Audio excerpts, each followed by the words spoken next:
Now it's time for Glow with Marquette Shepherd, a show where talk enlightens and inspires you to glow through life instead of going through the life just to get by. Hosted by Emmy award-winning TV host and best-selling author Marquette Shepherd. Listen now for insightful conversations featuring celebrities and thought leaders. Call in to share your story live on air. Are you ready for a glow up? Your journey towards enlightenment starts right now. Well, welcome to another edition of Glow with Marquette Shepherd. You know what? Your journey towards enlightenment does start right now. And I'm so excited to introduce you to my guest of the week. He is none other than actor Bruce Baek. You may have seen him on The Flight Attendant on HBO Max and many, many other platforms, streaming, TV, film. Bruce is the man. Bruce, welcome to the podcast. Thank you so much. Thank you. Thanks for having me. Good morning, everyone. Well, Bruce, I'm so excited to have you here because we met about a year ago. We had coffee in the height of the pandemic, a socially distanced coffee, and we bonded over our love of the creative arts and the performing arts. And, you know, this has been such a challenging time for actors in general. And creatives have really had to do soul searching when it comes to going on a set, risking their health to perform and entertain the world during difficult times. Tell me about your last year in your work. Just like everyone else, it was a very tough year. And, I'm a Christian. So normally the faith becomes my daily practices. And it was really hard for me to connect with my own church due to all the lockdowns and everything. So I tune into pastors like Joel Osteen, T.D. Jakes, Devin Franklin, John Gray, these wonderful speakers online, which was very convenient. But it just gave me different perspectives about just about everything in our lives, how faith really plays in our daily practices. And, I was born Christian, from my mother's womb. But for me, I was more connected to my own religion through this lockdown. We are now through online, and every day I was clinging to my faith way more than before I even anticipated. So it was very tough year for just like everybody, but mentally, physically, it was very, very tough because I was shooting the season 1 of The Flight Attendant before we got stopped in March. And we had about 6 months before we came back in September. So 6 months, I was so afraid if my costume designer will say, "What happened to you, Bruce? You still gained so much weight because of all that, the food I've been eating at home."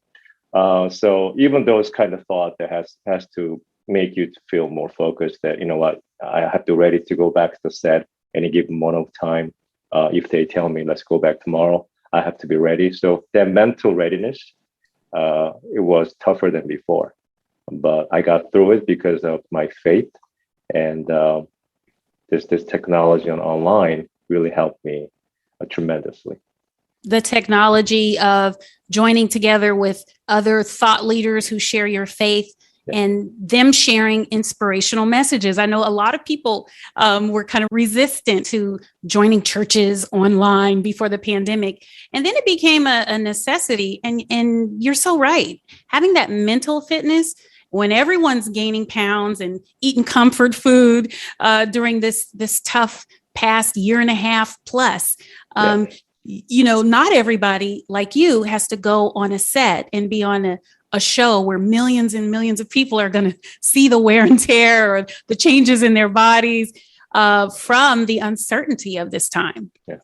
So when you talk about being Christian from your mother's womb, tell me about your origin story when it comes to acting, because I'm sure this is something that you've been wanting to do from a young age, or you would not have gone to a set in COVID to continue this passion? Originally, my mom used to be an actress back in Korea, and my dad is the DP, or director of photography on a film set. That's how they met years ago.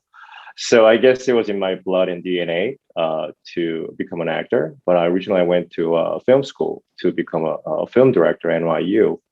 And that's where I actually developed the real passion for acting when I was dealing with the actors, when working with these wonderfully crafted people.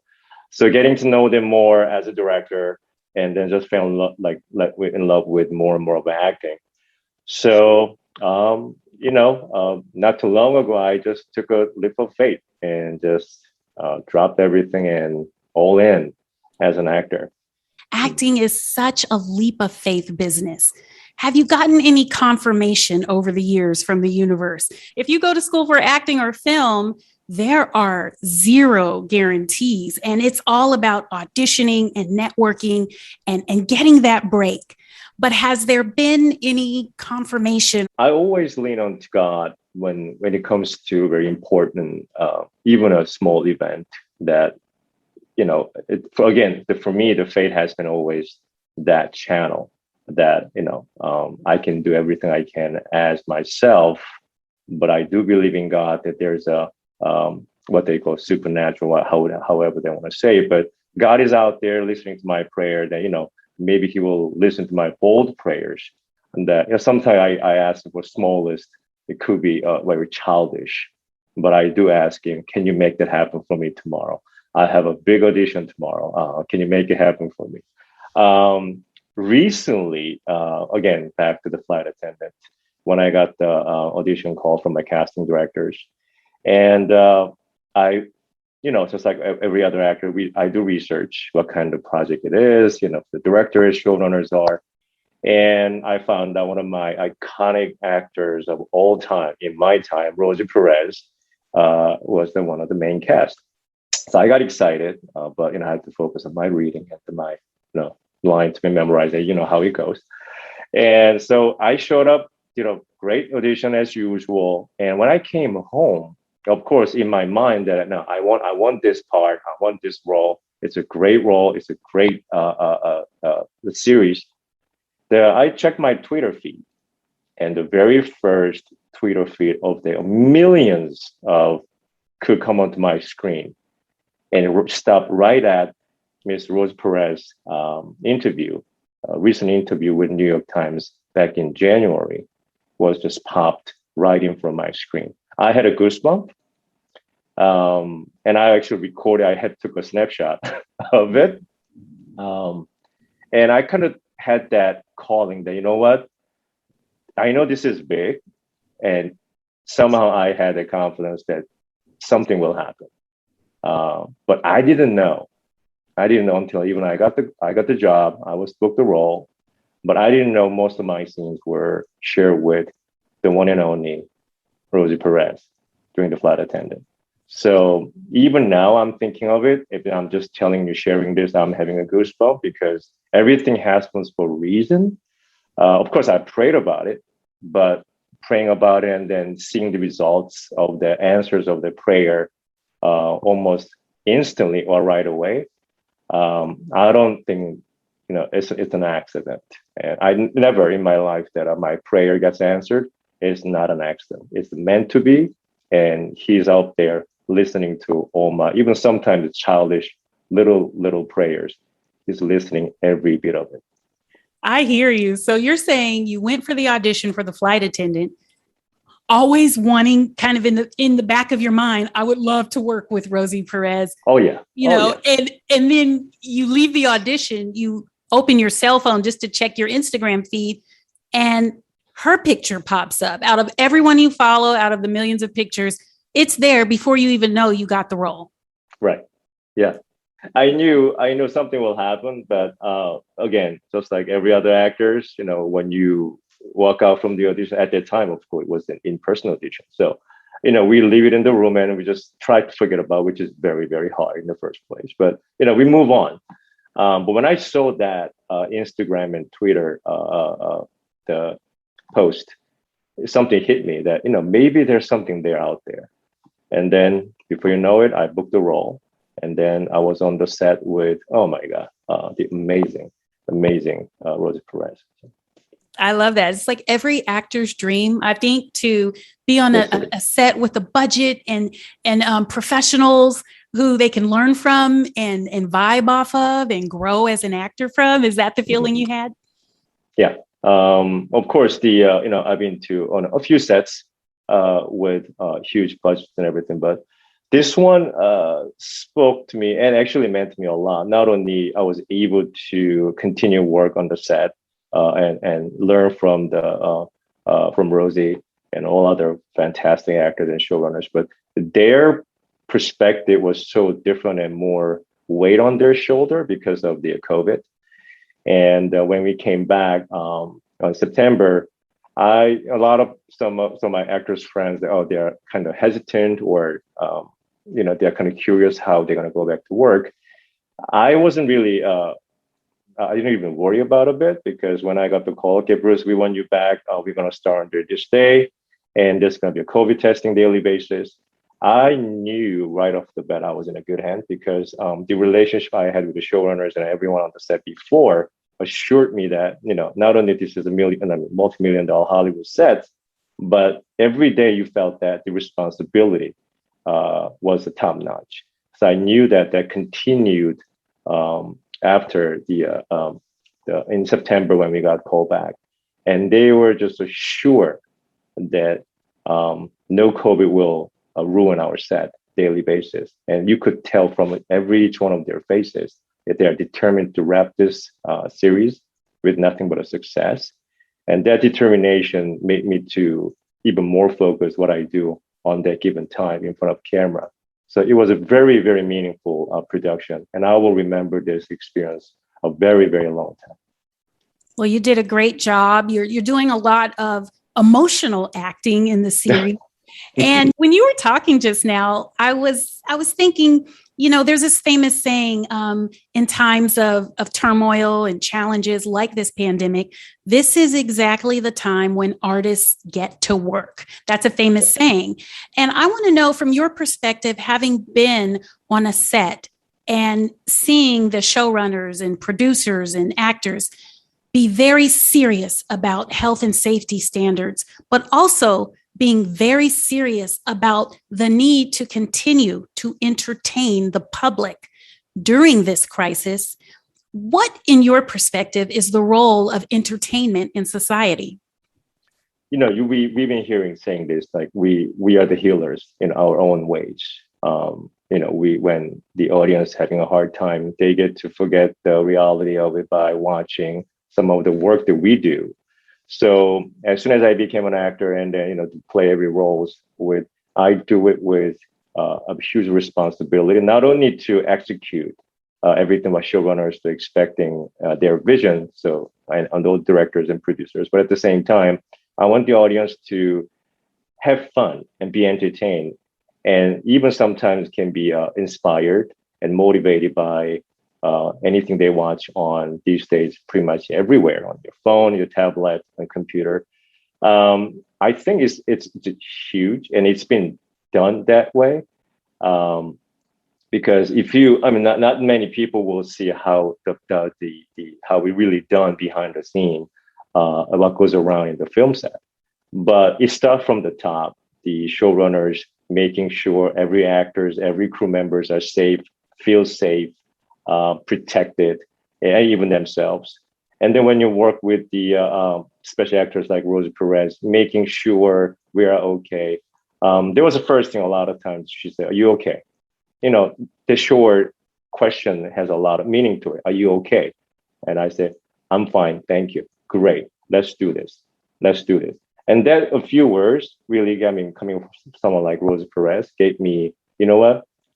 We should do this so the world can see the normalcy isn't left us ever. This shall to pass, but we just have to fight through it, get through it, and maybe we're rehearsing with the face mask and face shield, and then when the director is ready, okay, let's go, and ready for the rehearsal is up, then we have to take our mask off, and all that small stuff that we haven't even imagined that we had to go through every single day, that didn't matter.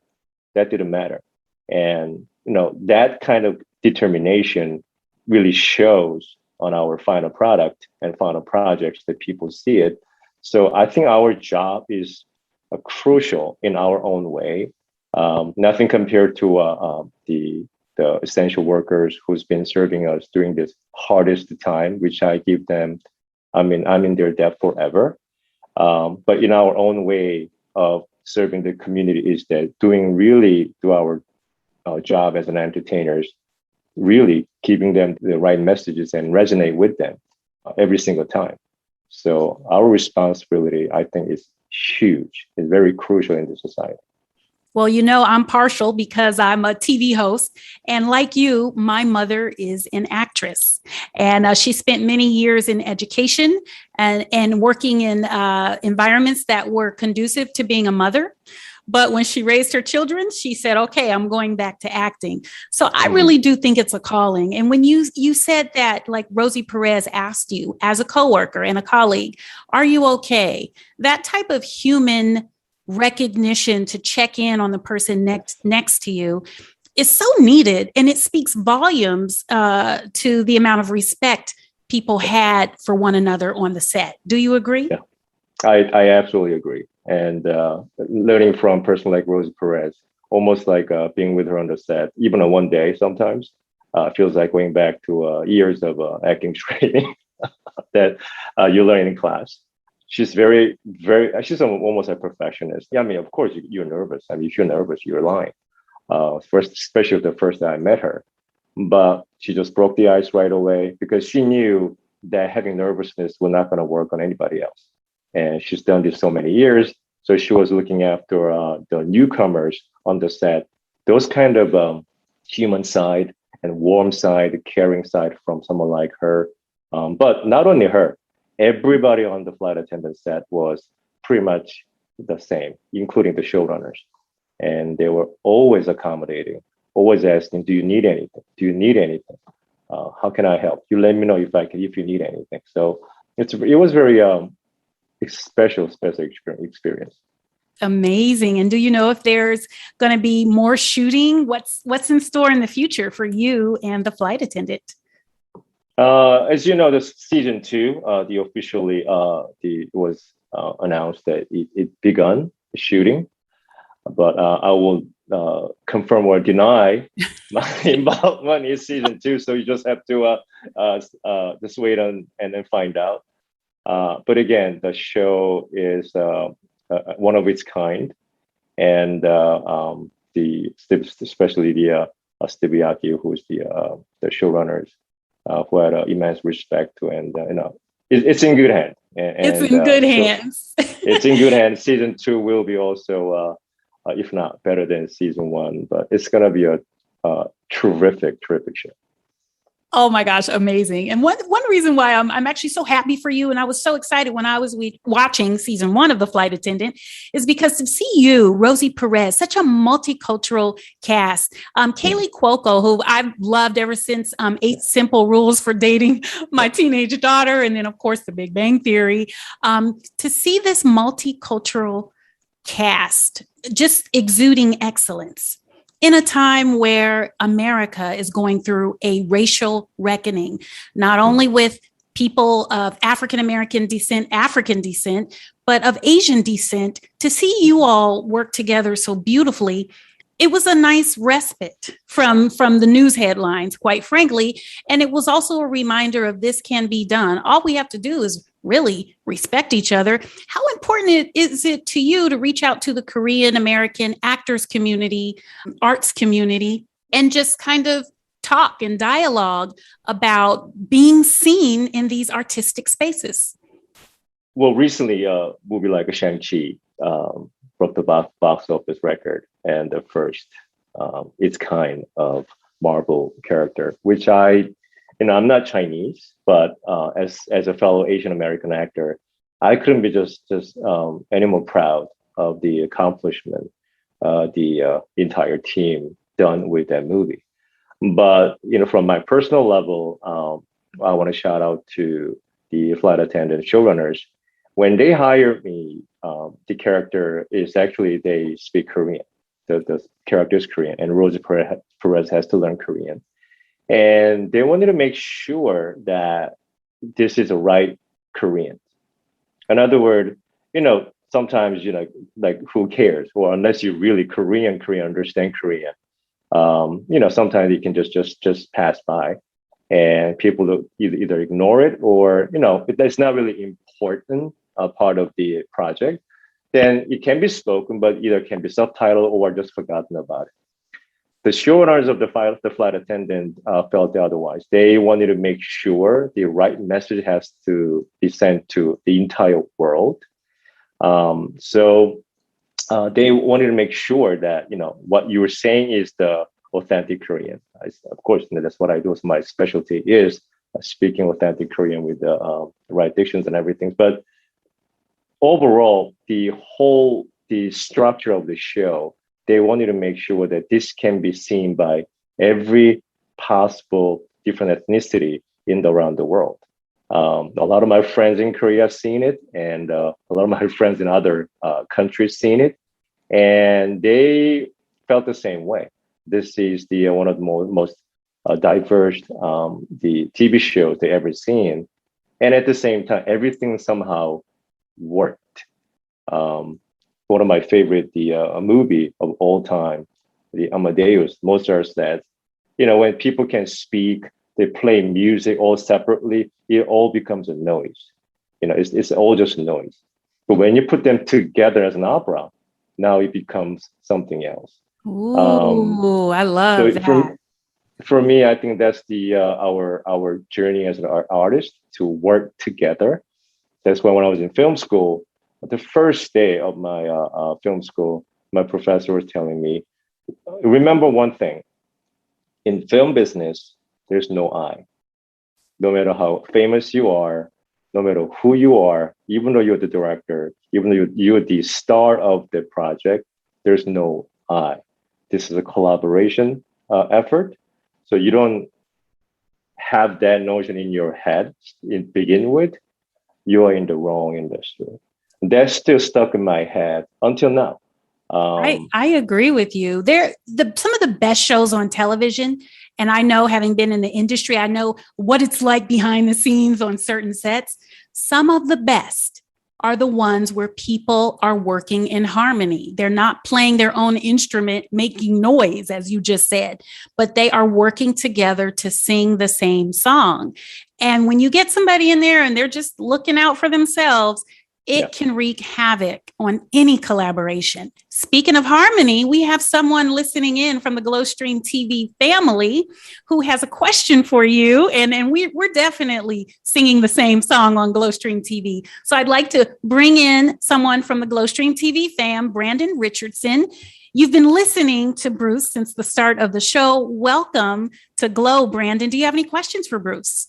I do. First of all, Bruce, your story is absolutely amazing and inspiring and motivating, all the above.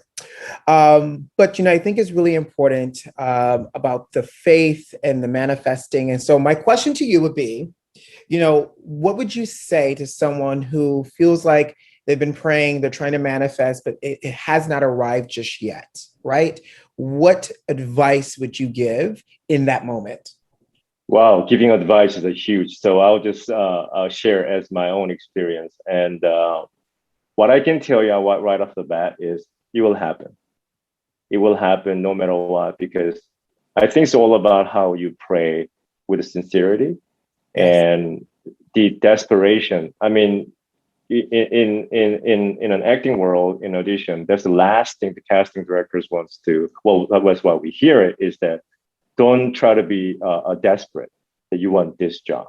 Just get the role, get the room, win the room, and leave it.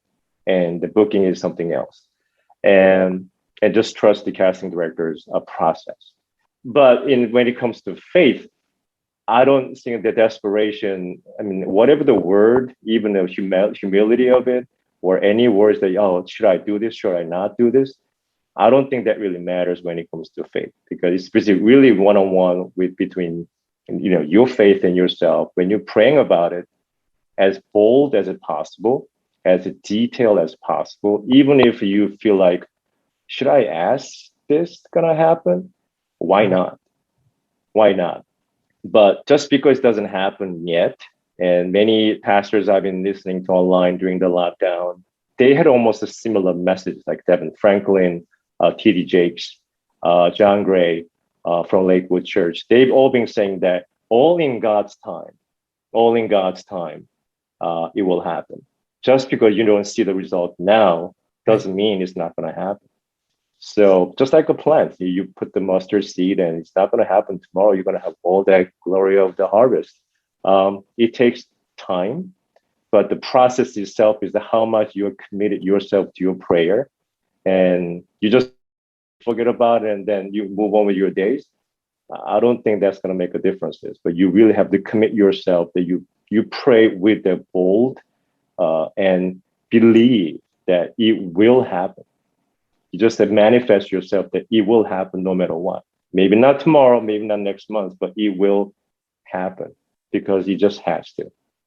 That faith is so important, right? I mean, Brandon, during these tough times, Brandon is a trained makeup artist. So when you think about sets and makeup departments and working in close contact with people, Brandon, I know that your business off the set, just in general, working with people, which is your business, has been affected dramatically. And, like, how do you get closer to God and your beliefs when everything is uncertain? Absolutely. You find ways to ground yourself when things feel uncertain. I have one more question for you, though, Bruce. I know you spoke so highly of Rosie Perez, and she really does sound like a masterclass in motion on the set. What is one thing that you took away from that experience working with her that, you hold close to you? Be professional. That's and always be ready. And not just on the set, but in life. Because as an artist, that we are actors are very fragile. Sometimes they're emotionally driven people. So, and that's why we can play these dramatic roles, all those different cry on roles. set on cue. Yeah, I'm still working on it. But what I learned from Rosie is that she's always ready. Whatever the life throws the curves at you, you just have to be ready. And sometimes on the set, sometimes director asks you to try different things, or maybe line can be changed all of a sudden. But what I learned from Rosie is that she's always ready and always be professional. And how you're gonna be remembered on each day of working and each project you've done for rest of your life as an actor, it's very important. The result, by the way, she just got nominated for the Emmy Award. I did see that. Congrats to your colleague. Yeah, I'm just so proud and happy for her. But those things also comes with your daily basis of practice as who you are, a human being and human deeds, and as an actor on the set and off the set. And I didn't know Rose that well before I met her. Only thing she's in my dream almost that I want to work with her. But after I met her and after I talked with her, and now she became my mentor, and that's what I took away from her. Be professional. Almost whatever you do as who you are. It is about what we're saying today. What you do is who you are. What you do is who you are. And stay ready. There's that saying, if you stay ready, you don't have to get ready. Exactly. And I know, Brandon, stick around, Bruce. We're gonna change things on a lighter note.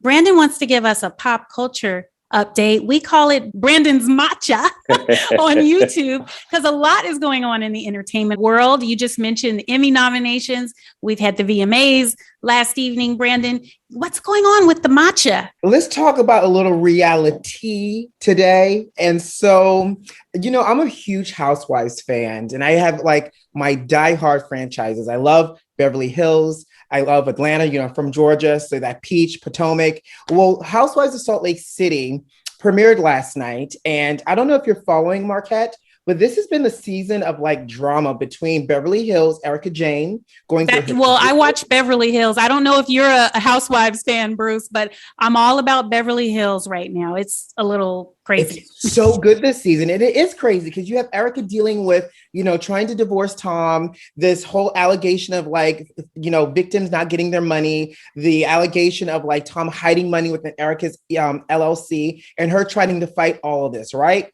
Well, now you see the premiere of Real Housewives of Salt Lake City, and Jen Shaw, one of the most elaborate of housewives, is now going through her own drama. Hello. And you see within the first 7 minutes of the premiere, she's on the tour bus getting ready to do a cash trip. She gets a call. You don't really know who the call's from. She's turning off her mic. She gets off the bus. She gets whisked away. And literally 12 minutes later, the feds show up at the cast bus, right? This kind of sounds like the flight attendant plot. I'm actually not making that up. But what's a cash trip? What is that? Each season the cast will do a trip someplace together from camaraderie. Okay, yes. I thought you said cash trip. I was like, that sounds shady. No. But so you see the feds arriving right after, Jen leaves. You see the feds at Jen's new home. By the way, Jen has a new home. So now she's been indicted and charged with wire fraud, defrauding older people from money. It's so scandalous. Her and her first assistant. It's so juicy. And you see her with this new home. So you're like, well, ma'am, if you had a new home, who funded this new home? So exactly. They're setting this season up to be so good. And you get all the drama, all the smoke within the first 7 minutes. And then after the first episode airs, you see the trailer for the season and it gets better and better. So I don't know, Bruce, if you're a Housewives fan, I'm Marquette. I know that you're Beverly Hills, but you have to tune in on Sundays for Housewives of Salt Lake City, because this is good. And then, it's set in beautiful Salt Lake City against the Mormon backdrop as well. So it's very interesting to see everybody's lives play out here. Oh my goodness. Yeah, for sure. Yeah. And I'm glad that my life isn't that interesting. Right. Mine too, right? I just like watching the drama on television, not living the drama in real life. Now, on a more positive note, Gayle King and Oprah have been best friends forever. And there's a new forever for over 20 plus years. And there's a new report when Gayle says she has no apologies being the third wheel on Oprah's vacations.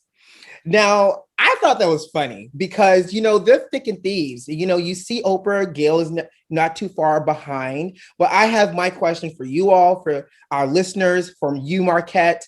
Would you be upset if you had a forever third wheel on your vacations? I'm going to give my guest, Bruce, the opportunity to answer first. I will let someone else answer it. I'm still thinking. So I'll take it. I had a very close friend that used to live here in Miami, he and his partner. And every weekend, like clockwork, it was always, what we doing? So whether I got the invitation or not, it was like, what are we doing? So I kind of felt like I understood a little bit from where Gayle was coming from, because the weekends we all spent it together. And I felt like I was always the third wheel. But, Gayle said something really important. I think this is what makes it okay for me, right? She says Stedman has always been open and welcoming and has never made her feel, any kind of way about her joining in on the trips. And I felt the same way with my friends. It was almost like, what are you doing? This is what we're doing. Come on, without making me feel like I was the proverbial third wheel. Well, let me say this. I'm a one-woman man and I love my family and I like my family. Friends are one thing and I love my friends. But I like my family time too. So, love Gayle, but if it were me, if I were Oprah, God willing, I'm going to stay faithful here. I'd be like, okay, Gayle, time to skip this vacation. Not on this trip. Time to go home. Ding dong. Cinderella's clock is. Look, it's midnight, sis. Go ahead and get up out of here. Boo. Go home. Well, Gayle also said that the phrase that has resonated with the relationship is that, husbands and partners could come and go, but best friends are forever. What do you think with that?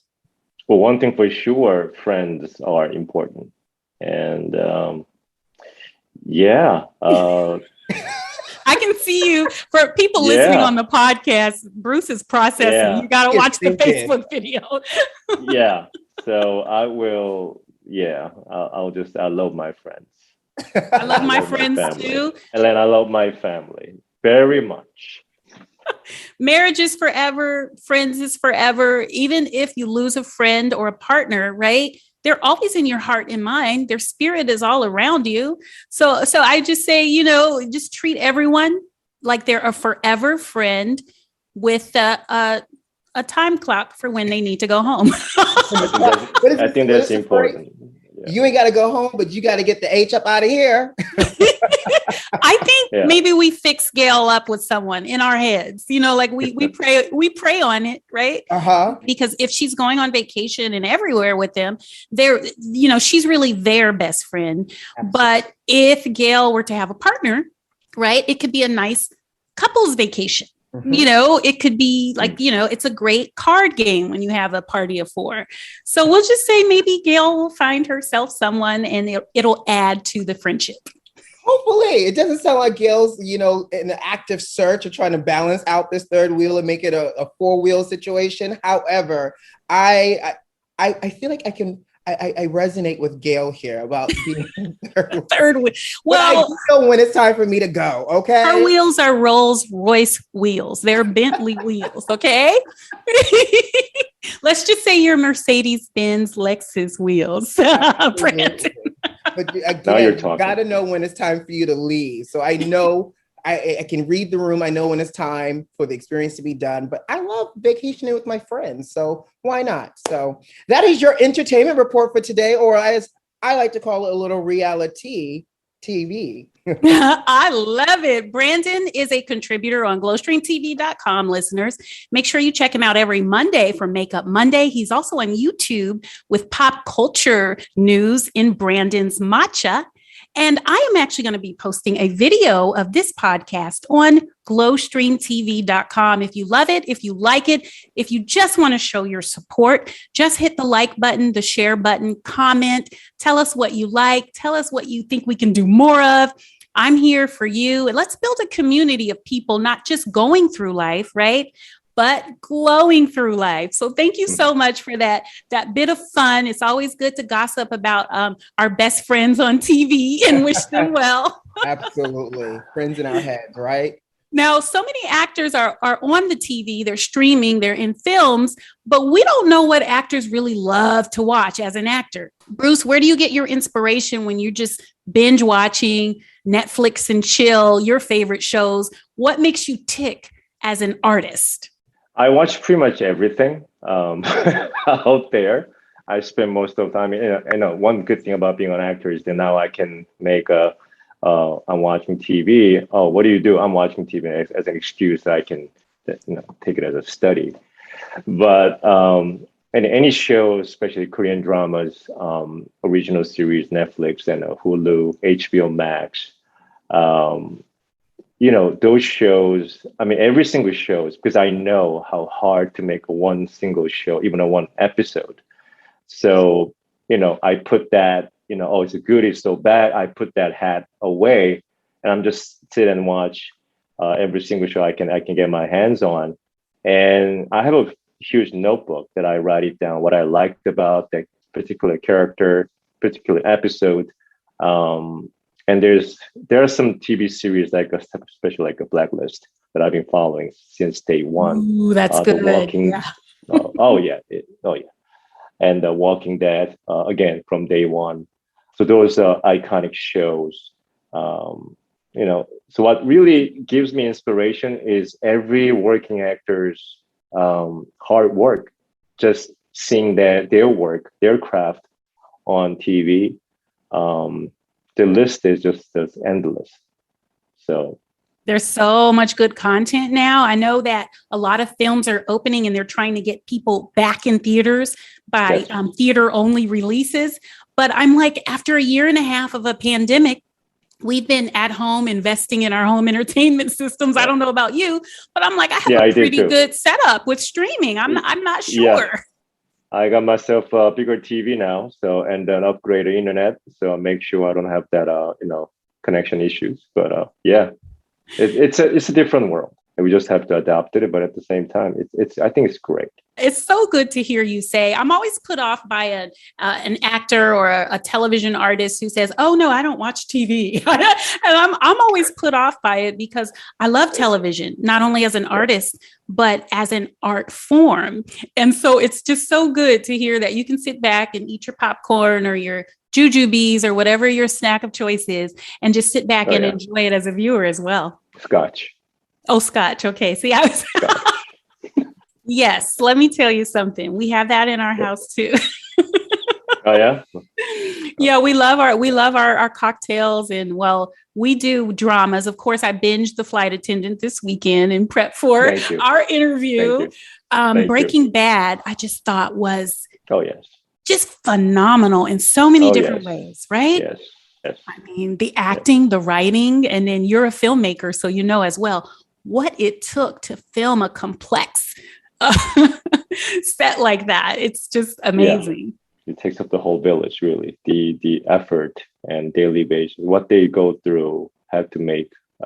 Some people like, oh, that's a bad show. This show is good. This show is bad. Okay, from their point of view, we have to respect it as well, because we need their feedback.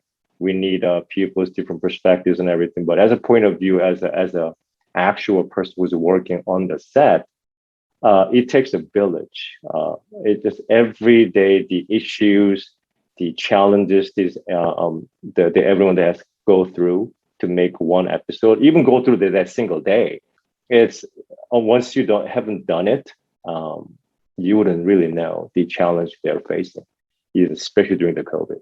Absolutely. So, yes. And then coming from live TV, I don't know if you've ever done any live theater, but when someone would come into a live set and ask for one change, I would always tell them, we are 100 people moving a vehicle in this direction. You cannot try to go left or right at the last minute.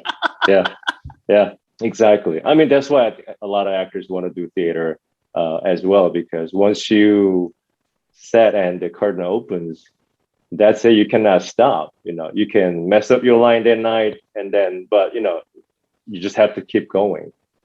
Film and TV, we have a little bit of that, the little luxury, I call it, to, stop and go, stop and go, stop and go. But again, you cannot messing up too much. You want to be the one take wonder, right? That's how you get rebooked. Yes.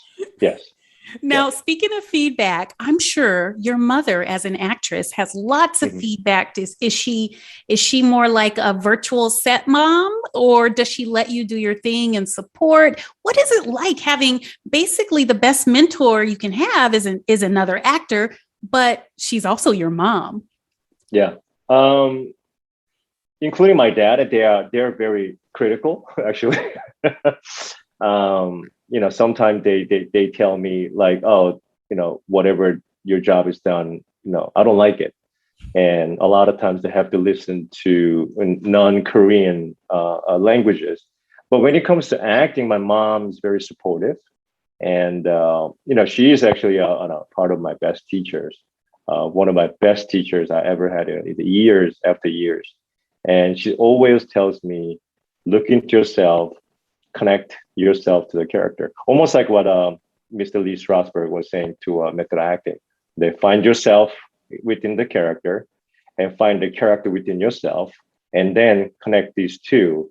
Then you will be fine playing any characters. So my mom always tells me, less stress, less is more, but focus. And remember, what is your objective? Yourself in the scene, and even at the end of the day, what is your objective of life? Always have an answer to that, then you will be okay as an actor. And she's been telling me all those years, and still comes back whenever I prepare the audition or before the set. And I always pray before I leave my trailer to make sure everyone's safety, and not only have fun, but let me just do what I do best. But because I'm so nervous, but that is so good though. I mean, the fact that you can hear from your mother to approach your work by taking an approach of what you want out of life. I'm interpreting that as your mom saying everything matters. Every step of the way matters, and see the totality and be aware and be in the moment at the same time. Yes. She said you cannot be a total different two different persons on the set or off the set. A lot of some actors, they, we sometimes we hear like, I don't know who you really are when you're not shooting this, or we only know the certain actors with the roles they play, some iconic roles that we have that notion in our head. Oh, John Doe is John Doe from that particular series, and so we don't really care about, or we don't want to his other lives. But my mom always saying that, again, what you do is who you are on the set and off the set. And they also resonate with what Rosie was telling us. Be professional. Doesn't mean you have to be professional. I mean, you have to be professional on the set, but also off the set. Are you being professional? Are you being professional to yourself?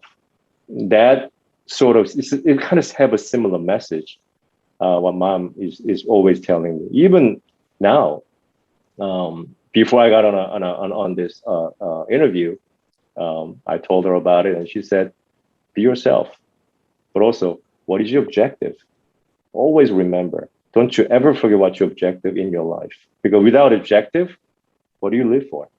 You're just aimless. You're aimless." And with that, you're so prepared. You're so professional. For the listeners and viewers watching or listening on iTunes, I met Bruce more than a year ago. So we know each other prior to this podcast, and I can attest to his professionalism. Today, I'd love to ask, what is your objective? What is the message you want to share to the Glow with Marquette Shepherd viewers and listeners? I always try to end the day with a prayer before I go to bed. And how did I change the world today? And how will I be remembered if God forbid, I don't wake up tomorrow in the morning and tonight is my last night? How will I be remembered to my family, my friends, my coworkers?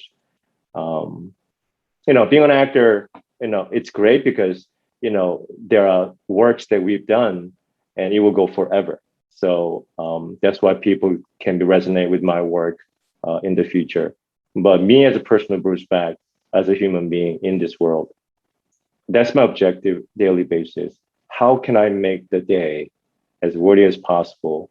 So when I end up my day, wrap up my day, and I can sit down, maybe a little bit of scotch and saying, have I done enough to contribute to the world? And what was my objective for today? And how will I be remembered today?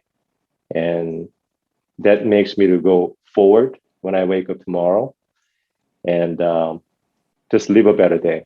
So each day as possible. And I always say this, it's kind of corny, but that's why today is called present, which is a gift. That's why it's called the present. Gift. Yes. Yes. So that's right now, my objective is having this best interview as I can, as myself as I can. And hopefully this will give the listeners and viewers to connect with their own faith, whatever religion they believe in. For me, my case is Christian, and being a Christian is my thing. But any religion, any faith they have, I hope they closer to that faith, really hold on to it and make that connection with it. Otherwise, what's the faith is all about? You just have to believe in it's going to happen and have a bold wishes and bold attitude and love yourself. Without love yourself, how can you respect and love other people? So they could look at yourself in a mirror and say, how beautiful I am, how confident I am, because I'm here today, but there's a reason for it. Let's find out what the reason is, find my objective, and leave even on one day, I'm going to have the best day as possible because I am the best. But there's no one like me in the whole world. Woo, what a great Monday morning message to hear as we start our weeks, as we start a brand new day, Bruce. Where can people connect with you, follow you online, and hear about your upcoming projects? Well, there's always my website, brucebeck.com. They can, just check it out and what I've done and what I'm doing. I'm sure I'm gonna post this episode in the future. Also, IMDb, and just Google my name, and they should be able to find out what I'm up to, and then stuff that I've done and I'll be doing. So, and Instagram, Twitter, I'm out there, and Facebook as well. So they can always connect me through that. I love it. Google his name, Bruce Beck. Yeah. He's an actor, a filmmaker, and he's faithful on this journey that he is on, entertaining and bringing creativity and art to the masses. I just want to thank you so much, Bruce, for being on today's Glow episode. I really do feel like you are somebody who people can aspire to work with. Not everybody is faithful or focused or intent on being professional in a way that leaves a lasting impact. And I always tell people, you don't want to just go through life, right? That's stuff happening to you, situations happening, just bouncing off of you. If your intent and focus is for the greater good, then things just kind of, just roll off your shoulders. It's just like, oh, okay, a little drama. Okay, let me just roll that off my shoulders. Right. But if you're focused on that higher power, right, and that you have a place in this universe, and like you said, which I always say, love yourself. Fill your cup up and then overflow so that you can pour into other people. But it's not the opposite where you give and give and give and then you fill yourself up. No. That's how people get depleted. Right, exactly. I always remember the Stanley Kubrick says being a director is playing a chess against yourself. And I think the life is like that. We are all being a chess player against ourselves, no one else. And if people can tell you things, people can influence you things. We do need people because we are social being social people. But it's about core of believe in yourself first. And I'm not saying don't listen to other people, always having a reference, but having that confidence comes from being love yourself. And the faith is the one thing will be core in your heart. Then everything else will just follow through. So always be confident of yourself. So again, there was nobody else. There's no Marcus Shepard in the world like Marcus Shepard. And there's no Bruce Beck like Bruce Beck in the world. No, maybe there are people look alike, but there's nobody shares your DNA ever. So you are unique and you're the only one. On that note, we're gonna drop the mic. I am on camera here, and my spirit is full of inspiration from your words, Bruce. And so I would love to end this episode by urging everyone watching or listening, visit www.glowstreamtv.com. Click on the podcast, listen to it. Follow us on Instagram at GlowstreamTV and share the message that you heard today with someone who you want to share it with, who you think needs it. And maybe that someone is yourself. And that's A-OK. Thanks for listening to Glow with Marquette Shepard. Thank you so much once again, Bruce. And we'll be back next week with a brand new episode.